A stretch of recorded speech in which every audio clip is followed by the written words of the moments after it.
एक ऐसी जगह जहां पर गर्मी का मौसम जब आता है तब धीरे धीरे बर्फ पिघलने लगती है। उसी के साथ सैकड़ों मानवीय कंकाल ऊपर आते हैं। इस जगह पर चारों ओर इंसान की खोपड़ियां और हड्डियां देखने मिलेगी।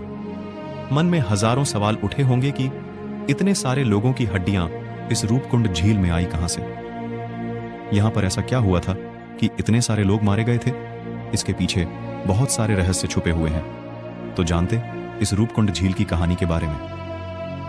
रूपकुंड झील को कंकाल झील या फिर मिस्ट्री लेक और स्केलेटन लेक भी कहा जाता है। भारत के उत्तराखंड राज्य के चमोली जिले में हिमालय के सबसे उच्च स्थान पर रूपकुंड स्केलेटन लेक स्थित है।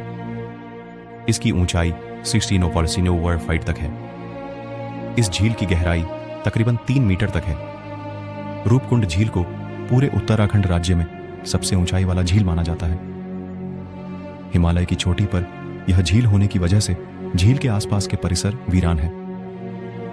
रूपकुंड झील बर्फीले पहाड़ों के बीचों बीच बना हुआ है। टूरिस्ट भी यहां खींचे चले आते हैं। मानो इस झील की खूबसूरती हमें अपने ओर खींच ले आती है। आश्चर्यजनक बात यह है कि इतनी खूबसूरत जगह पे यह मानवीय अवशेष आए कहां से? टूरिस्ट के मन में भी यही सवाल आते हैं और वहां से इसकी खोज शुरू होती है।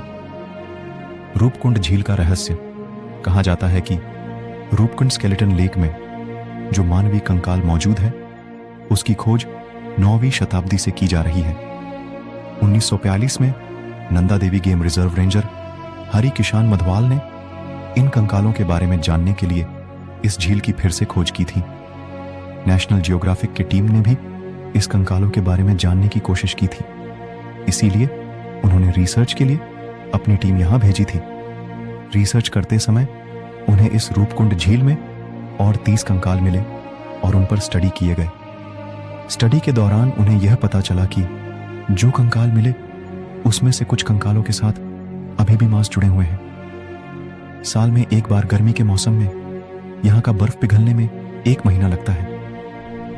बर्फ पिघलने के बाद झील के पानी में यह कंकाल पूरी तरह से साफ दिखाई देते हैं।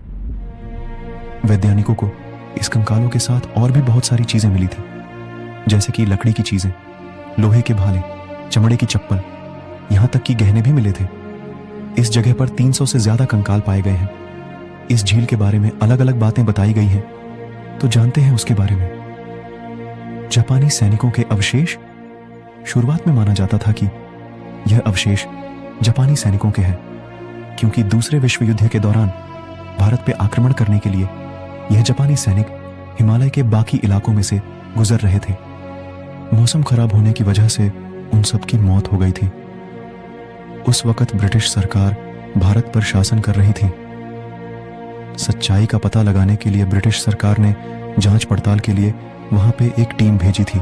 रिसर्च के बाद यह बात सामने आई कि यह कंकाल जापानी सैनिकों के नहीं थे, क्योंकि यह कंकाल सैकड़ों साल पुराने थे। लेकिन यहां रहने वाले लोग कुछ अलग कहानी को मानते हैं। नंदा देवी का प्रकोप। लोगों का मानना है कि कुछ लोगों का समूह इस हिमालय की बर्फीले पहाड़ी में फंस गया था। उनके पास बचने का कोई रास्ता नहीं था और वो सभी लोग एक साथ मर गए। ये लोग नंदा देवी के दर्शन के लिए जा रहे थे, ऐसा माना जाता है। हिमालय में नंदा देवी का मंदिर है, जो कि हिंदुओं का श्रद्धा स्थान माना जाता है। रूपकुंड में हर 12 साल में एक बार राज जाट नाम का उत्सव मनाया जाता है। उसी दौरान नंदा देवी की पूजा की जाती है। उस वक्त बड़ी दूर से लोग यहां आते हैं। यहां रहने वाले लोगों के अनुसार एक बार कनौज के राजा जसनवल अपनी गर्भवती पत्नी के साथ तीर्थ यात्रा पर निकले थे। वो हिमालय में नंदा देवी के मंदिर में दर्शन के लिए जा रहे थे। राजा के साथ उसके नर्तकी और सैनिक भी तीर्थ यात्रा पर निकले थे। बड़े धूमधाम से वो सब लोग तीर्थ यात्रा के लिए निकले थे।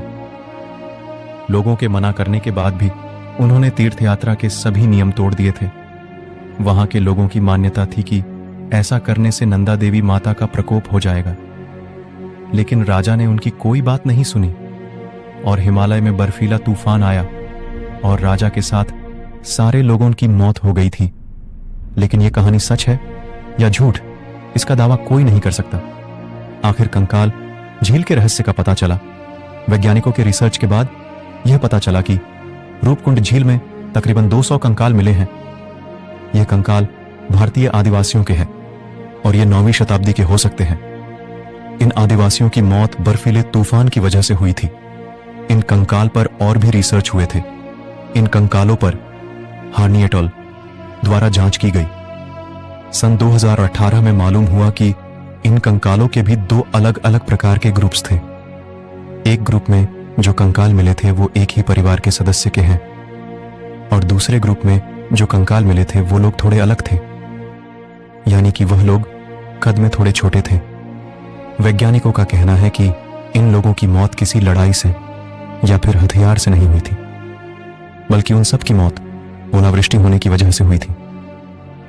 क्योंकि इन कंकालों का जब अध्ययन हुआ तब उनका सिर के पीछे का भाग फटा हुआ मिला था। इस निष्कर्ष के बाद फिर इन कंकालों पर कोई रिसर्च नहीं हुआ।